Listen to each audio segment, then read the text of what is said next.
Que faire pour être parfait, frères et sœurs? Voilà cette question qui traverse les évangiles et qui angoisse les Juifs de tout temps. Plusieurs fois, ils vont à la rencontre de Jésus et posent cette question. Nous pouvons nous souvenir du jeune homme riche ou même d'autres personnes qui viennent à la rencontre de Jésus. Être parfait, cela peut encore nous habiter. En fait, beaucoup venaient se rassembler autour de Jésus pour écouter ses paroles et les laisser transformer.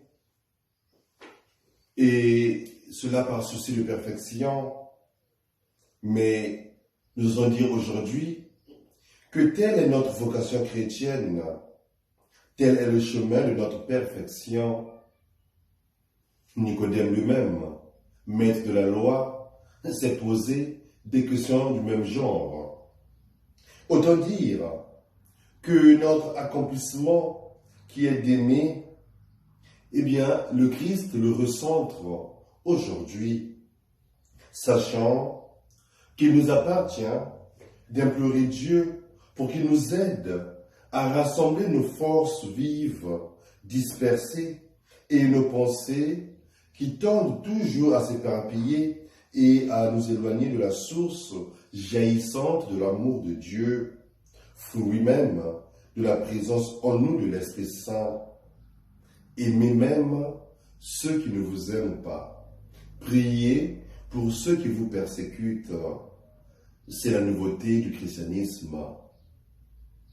L'amour a toujours été enseigné, mais on voit bien que de la loi mosaïque, il s'agissait d'aimer ceux qui vous aiment, alors que le Christ surpasse ce niveau d'amour. Il va au-delà de ceux qui nous aiment. Aimer son prochain, aimer son semblable.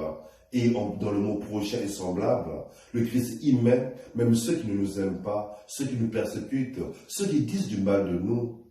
Avouons-le que ce n'est toujours pas facile.